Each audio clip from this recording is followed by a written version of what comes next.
Hi friend. Recently, I was doing my makeup and I grabbed for good old faithful the Revlon Photo Ready Concealer. And you'll notice here that it is nearly at the very end of its life. And I thought to myself, man, how many of these have I gone through? Case in point, I already had one waiting in the wings that I had purchased knowing how much I loved it. And I thought, gosh, this has to have been maybe the fourth or fifth one of this exact item that I bought. And I got to thinking, how many other items in my makeup collection would I say I have repurchased 2, if not 3 different times? And when I sat down and looked at my makeup collection, I actually pulled an entire basket's worth of items. So I thought it would be fun to share with you my repeat rebuys that I have currently sitting in my makeup collection. Hopefully that sounds good to you. So let's go ahead and dive in. So I'm gonna go ahead and talk about these in order of how I apply them. So the first thing that I have is a lip balm. It's the Laneige Lip Sleeping Mask. Now, when it came to lip products and really all products in general, I opted to go with the exact same shade, the exact same product. I have repurchased it.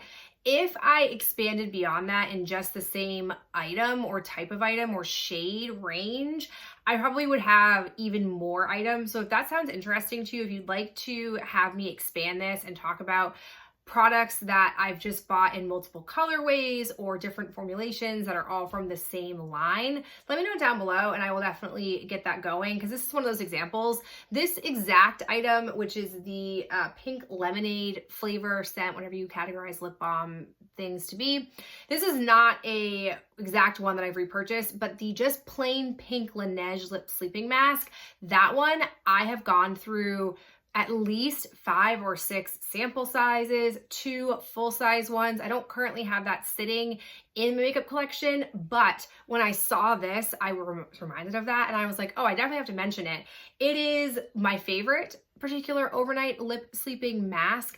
I do like to apply it more at night than I do during my makeup application, because I find that if I apply a lip balm like this at the start of my makeup routine, this is still on my lips by the end when I'm ready to actually apply a lip product, whereas overnight it has enough time to truly allow my lips to be hydrated and moisturized. But this is lovely. I have used it in the morning and I do love the Laneige Lip Sleeping Mask. It's pricey, but to me it's worth it because I do use it start to finish. It does not go bad on me. Number 2 is a primer, an eyeshadow primer. It might not be a surprise if you've been around for a while, but it's the Milani eyeshadow primer. I resisted this at first. It definitely isn't the cheapest primer that you can find for your eyes at the drugstore, but to me, it's the best bang for your buck and it's the best application. I like that it is not too sticky. It doesn't cause eyeshadow to skip on me because it's getting stuck up in the primer. I also like that it is a simple colorless, at least for me, it's a colorless base to put on, and it just gives my eyes a bit more to adhere to. It basically evens over the texture on my eyelids. Like, it just gives it a nice even base. So I've gone through countless versions of this. I pay attention to sales, particularly at CVS. They do a good job with either getting cash back or just having these 50% off, buy one, get one half off. So I tend to buy it not at full price, but even at full price, I have purchased this. It is a lovely eyeshadow base and it's the one that I keep coming back to, and I don't stray too often from it because I am so satisfied with it. Another primer item for me is my MAC Paint Pot in the shade Painterly. This is the eyeshadow base of my dreams. I actually have pan on this right now. I'll probably use it up by the end of the year, if not sooner. I put this all over my lids. It helps to basically cancel out some of the like veininess on my eyelids because I have really pale, almost translucent skin. So it is nice to just cover that up. It also gives another layer of opacity to any shadow that I'm using. So I love it for that. I've tried in many other lines, e.l.f., Maybelline, Revlon, a lot of other cheaper versions of this, and I've never been able to find this particular color that I really like and have effective staying power. So this just checks off all the boxes. This has to be my third or fourth one that I am working on. So big fan of it, and I definitely will keep rebuying it. Surprisingly enough, I have a single shadow that I have panned and repurchased multiple times. I wasn't thinking about this at all, and I would not probably have thought of it had I not opened up my makeup drawers and looked, because it's just one of those things I forget about, but I use it all the time. It's from Maybelline. It's the Maybelline New York Expert Wear Single Shadow in Linen. Looks like this. She's very basic, but how I like to apply eyeshadow is I like to, after I put my MAC Painterly paint pot on my eyes, I tend to go crease to brow bone with a shade like this. I just find, again, similar to the MAC paint pot, it helps just create a blank canvas on my eyes. And I find that in general, eyeshadow just blends better when I do that. I'm also not somebody with my personal hooded eyes and then eyebrow shape. I've never been attracted to putting highlighter right underneath the part of my brow bone, my eyebrow right here. It just never, I don't really have a small enough space where it doesn't look, I don't know, unnatural or unattractive for my personal preferences. So I like this to do that. It is super inexpensive. I, for a while, was acquiring these because I would get a coupon from CVS that would be like $3 off a Maybelline product. And these, I think, were like $3.50, $3.25. So I was buying them and using them through that way. I've gone through 2 that I can think of on record, 2 that I have finished off completely, and this is the one that I'm currently working with. It just tends to be like if I'm working with a palette that doesn't have this kind of color, I pull this out. If I'm doing a concerted eyeshadow panning project, I tend to go through one of these. So I have to either pull this in after I finish off the version of this in that palette, or the palette doesn't have it to begin with, and so I just pan these. It's a decent formula. I like it. It just checks off all the boxes for me, and I keep coming back to it as that staple product. More eye products that I just tend to be a creature of habit with. The first is my current go-to lash primer. Unfortunately, I don't think this is still being made, but I still wanted to toot its horn because I have a lot of it still in my collection, so you'll be seeing more of it as time passes. And that is the Sephora Collection Lash Craft Lash Primer. Oh, be still, my lash priming heart. Here's where I'm at. I'm fortunate that I have lashes that are relatively abundant and decently long, but I prefer a thicker eyelash look. That is what I'm always aiming for. Kind of like that clumpy, almost spider leg, just makes my lashes look more full and filled out. That's what I'm aiming for when it comes to mascaras. What I tend to find is that many mascaras don't provide that thickness that I'm looking for, that there's not enough body on my lashes and in the mascara product. Insert this puppy. This is the dreamboat of adding that thickness to my lashes. I just appreciate this so much. It doesn't look like there's much to that wand, but it does a really nice job not giving me too much extra volume or body to my lashes. And then whatever mascara I pair it with, it tends to just give me that exact level of thickness that I am looking for. And if it doesn't, I always fault the mascara, not the primer, because this is just so lovely. Unfortunately, I think Sephora has gotten rid of the Lash Craft, both their black and base version. They mass discounted it for like $5, so I bought a bunch because no joke, I probably have gone through maybe a dozen of these since I discovered it. It's just so fabulous, and I will be devastated when I can't get my hands on it anymore, when I deplete the current stock. I'm hoping Sephora will have come out with a new revamped version of this that I can then try. If not, I'll go back to my previous rebuy one, which was Milani's the violet one. That one had a bit more quirk and maintenance to it than this does. This is much more foolproof, but I can get by with the Milani one if I have to. As for actual mascara, one that I have purchased over and over and over again is the Essence Lash Princess False Lash Effect Mascara, aka in my mind, the green tube version. I love this mascara. It just does such a great job providing that clumpy, separated, thick, long lash look that I am after. I also, just aesthetically speaking, I love the rubberized grip up here. It's a really nice, I just like that experience sensorily. It's great for me.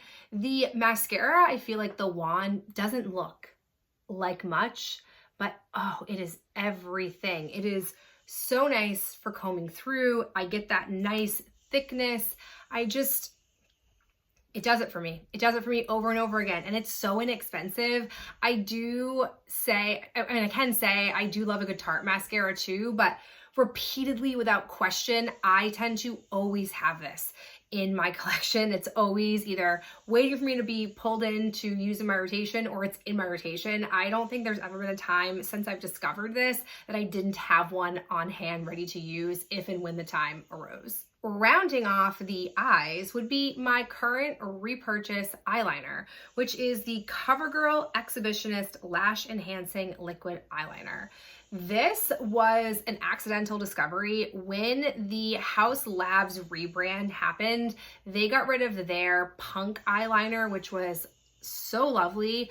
And so this was new to the market, and I was like, well, I'm in the need. Let me go ahead and give it a whirl. Oh, it's an exact replica of the Haus Labs one. I absolutely love it. It's a fraction of the price, and I can typically coupon it at CVS. What I like about this is I like the tip. It's not too small. It's not too big. I'm feeling like a real Goldilocks here as I talk about this. And I appreciate that it has some give to it, but not too much give. I also like that it has nice opacity. I don't need to go over it multiple times to have that nice thickness. It is not as matte as the Haus Labs one was, but that's fine.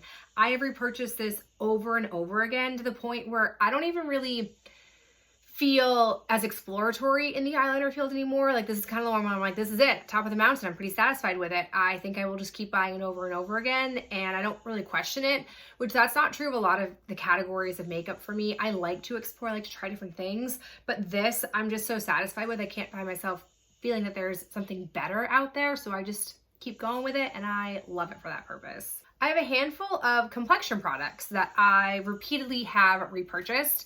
One of them is kind of like a primer, kind of like I don't really know what to categorize it as. I use it under my eyes. It's the No. 7 Instant Illusions Wrinkle Filler.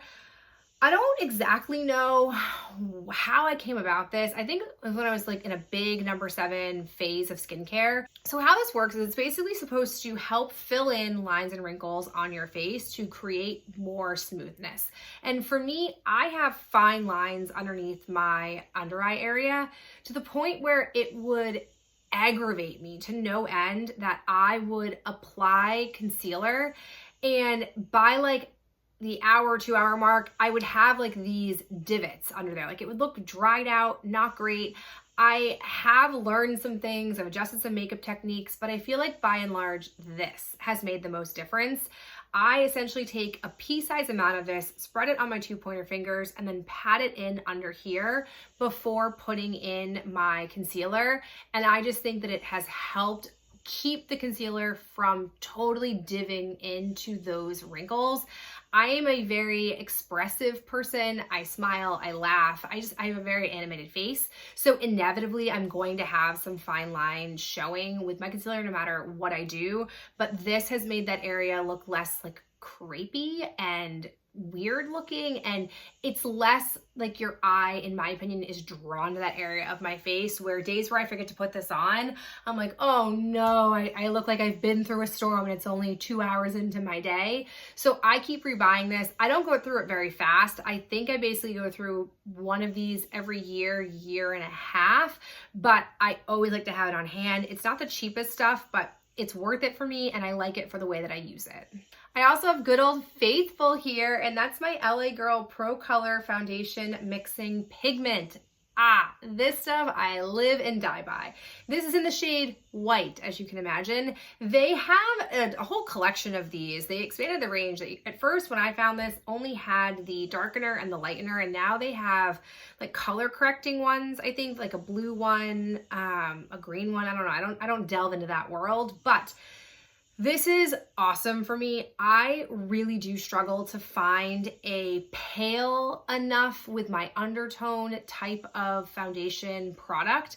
This has eradicated a lot of those problems because I can get something that's a little bit dark for me and just lighten it with this base. I also will say this is the best bang for your buck. I used to buy the e.l.f. one, which I'm not sure they even still make, but it was about the same price and half the size. And so this is awesome. This is my, I think, third one, maybe fourth one of these, because I constantly have to bring this in order to use many of the foundations that I have in my collection. So it's great for lightening. I highly recommend it if you struggle with that problem like I do, because it doesn't alter the foundation, at least in my experience. It doesn't change the formula. It just lightens the color, which is all I'm after. So I swear by this stuff. I also have a foundation that I am obsessed with, and I have purchased now a third one of. It's from L'Oreal. It's the Infallible Fresh Wear Foundation. This is in the shade, I never can find the shade. Oh, it's on the front, 405. I think it's the lightest, if not the lightest. For some reason, I tend to find L'Oreal has the best straight match to my skin. Like, this is not on my face right now, but this I can put on and it just is the right color. I don't have to mix anything into it, which is great. I also appreciate that this to me is very much of a middle level, medium coverage type of foundation product. My preference is I am not looking to eradicate everything on my face. I'm somebody who has freckles naturally, whether the sun is out or not. In the summer, I'm even more freckly, but I have freckles 24/7, and I'm not looking to get rid of them and blank out my face entirely. I don't mind those things peeking through. This does that. I can still, I feel like, look like myself, look like I've just really evened out my complexion, evened out my skin. I'm not really heavy looking when I'm wearing this, and it is really foolproof. I have sweated through this. I have had rainy days with this. I've had great days. Like, no matter what, my face lasts the whole day I'm wearing it. And I am a sweaty Betty at times, and this just holds up. So even though I just finished off one of these and I didn't want to rebuy it, I just couldn't help myself. I like to have it on hand because there are days that I don't want to fuss with mixing something, and this is just an easy go-to that I just couldn't pass up. So I'm happy to have a third bottle of it in my life. I already talked about this at the opening of the video, but just want to explain a little bit further. The Revlon Photo Ready Concealer, this is my favorite for basically giving me blemish coverage and redness coverage. I tend to have redness around my nose, on my chin, and then I might occasionally, like right now, I have like one little acne blemish over here that I cover with this. This is great. I'm a sponge makeup application applier, and I found over and over again that with any liquid that I was putting on for concealer, as soon as I would put the sponge foundation application, any of that laid down liquid concealer just was gone. It did not stay. This sticks in place. It is fabulous. I love the price point of it. I feel like I'm the only person who's still championing for Revlon. I feel like they're not the most loved brand out there. And not every product that they make is great, but this product I just love, can't recommend enough. And then the other concealer that I have is what I use mostly in the spring to summer months because it's a better match for me than when pale me enters into the like late fall winter season. And that's from Maybelline. It's their Instant Age Rewind Concealer. Packaging, I know, can be hit or miss. Some people love it, some people hate it. I don't personally mind it. I wear the shade Fair, 110 Fair, which I also think might be the lightest or second lightest color, but I find this packaging concealer-wise so satisfying to use because I don't have to fuss with using up all the product. It just naturally gives me all the product. I don't have to take out a stopper and like deal with all that and maintenance, whatever. But I also love the color match. It is a lovely color match this time of year where I just tend to have a little bit of darkness, like just a little bit of discoloration under my eyes, and this does a nice job neutralizing and brightening, but not freaky brightening. Like you don't look at me and go, whoa, that girl has really bright under eyes. I have it on right now. I just really like it. It is easy to use. It's a no fuss, no brainer kind of product. It blends out really easily and it holds for me all day. So I appreciate it for that. I keep coming back to it. It's just an old faithful. Again, I tend to always have this on hand, and when I'm out of it, I just tend to go buy one immediately if I don't need it, because I just like to always know that it's there in my collection to fall back on. I do have a setting spray that I have continuously purchased, also a MAC product. It's my MAC Prep and Prime Fix Plus. This stuff is expensive, and I have tried alternatives, like Catrice makes one that I think is kind of similar in formulation, but the amount of product per price point ends up being about the same as this. And I tend to, when I can, buy this on sale because I love a good sale. It tends to be a good time to buy things. What I like about this compared to other things on the market is it does a nice job just sort of blending everything together, giving my face that like cohesiveness to it. Sometimes I can be a little heavy-handed with blush or bronzer. I don't always like meld them together. And for some reason, this magic spray melds things very well and also helps adhere them to my face. Admittedly, I don't use it during the super warm months. So we're talking June, July, August. This is not what I'm looking for. I tend to need like a hairspray, stick it to my face kind of setting spray, and that's not this. This is better for me more in those drier months where my skin just starts to look a little bit dead and things don't necessarily look as smooth and lovely. This is a nice job pulling it all together and also like refreshing my face. So it does fix it. I do like it, and I keep buying it even though she is pricey. 2 lip products that I have used up and repurchased the exact same shade of. The first one, I actually am not that far away from using a second one of. It's from Milani. It's the Keep It Full in Luminoso.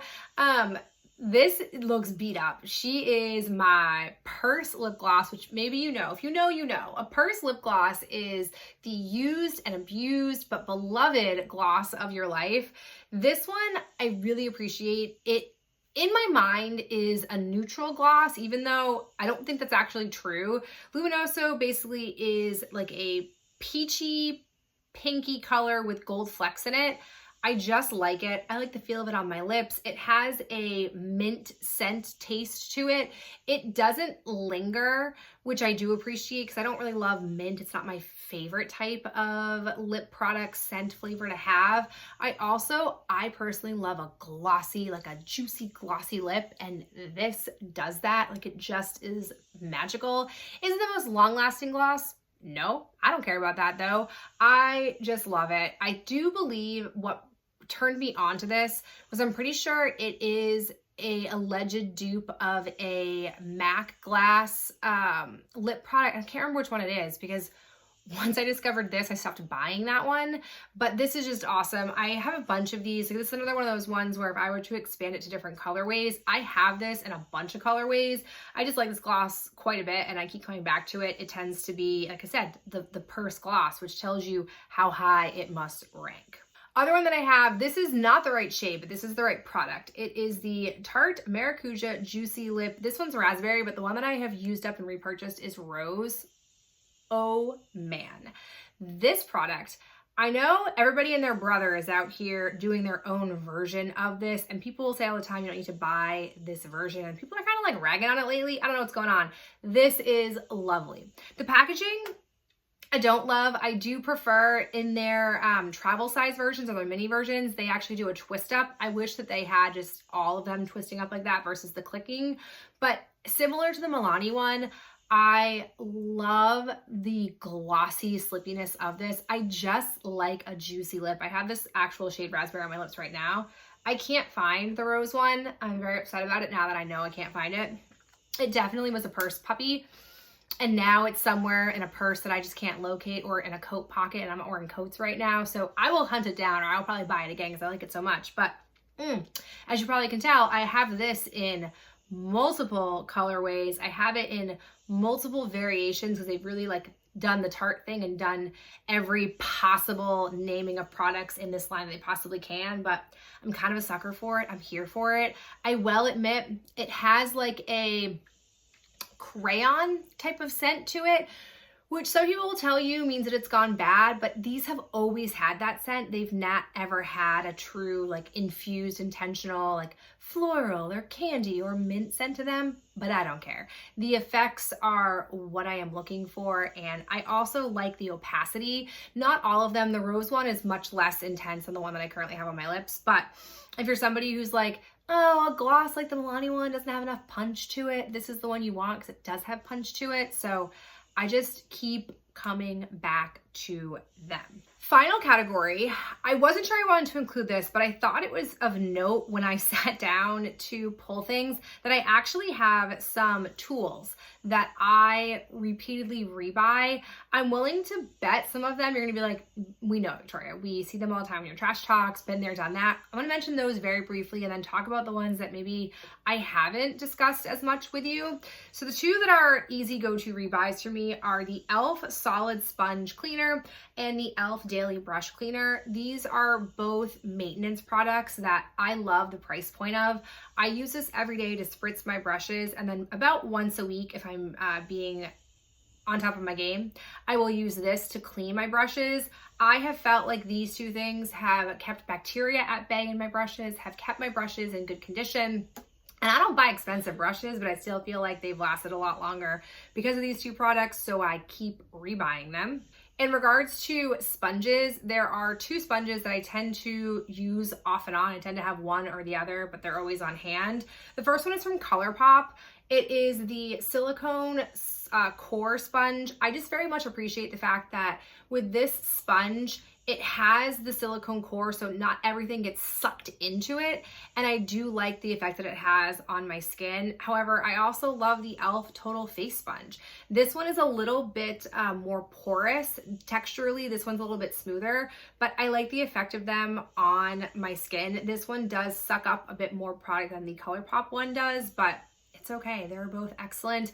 And I tend to, whenever I like buy from ColourPop's website or e.l.f.'s website, tend to just toss one of these in there so that I always have them on hand and just use them interchangeably. Like when the ColourPop one dies, I'll bring in my e.l.f. one, and then when I'm out, I'll probably go back to the ColourPop one, so on and so forth. The final three tools actually all come from e.l.f. I was surprised but not surprised that e.l.f. was so dominant in this category because they're so reasonably priced, and then to have them be so effective, like what a perfect marriage. So the next one that I have is this little heart mixer. It's supposed to go on your wrist, I think. I don't use it for that. I just keep it flat. This is vital to my makeup functionality because I tend to pump product onto this for foundation and then pick it up with my sponge. I used to use my hand. That was so much messier than before I had this.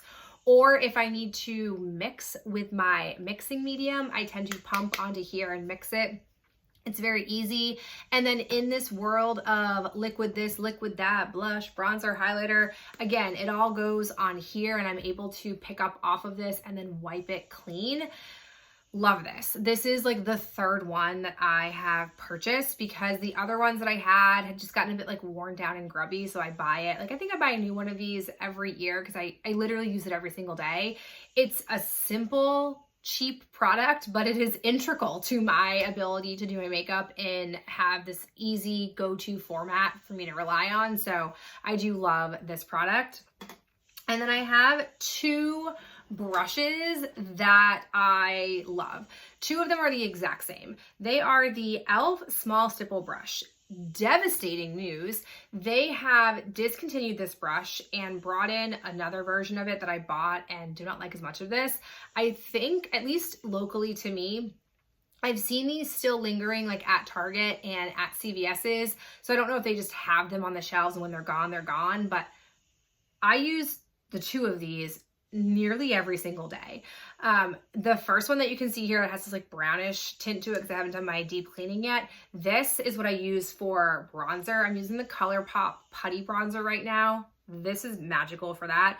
When I use the e.l.f. putty bronzer, this is the one that I use. I just love it. It does a great job picking up product and then blending it in really nicely.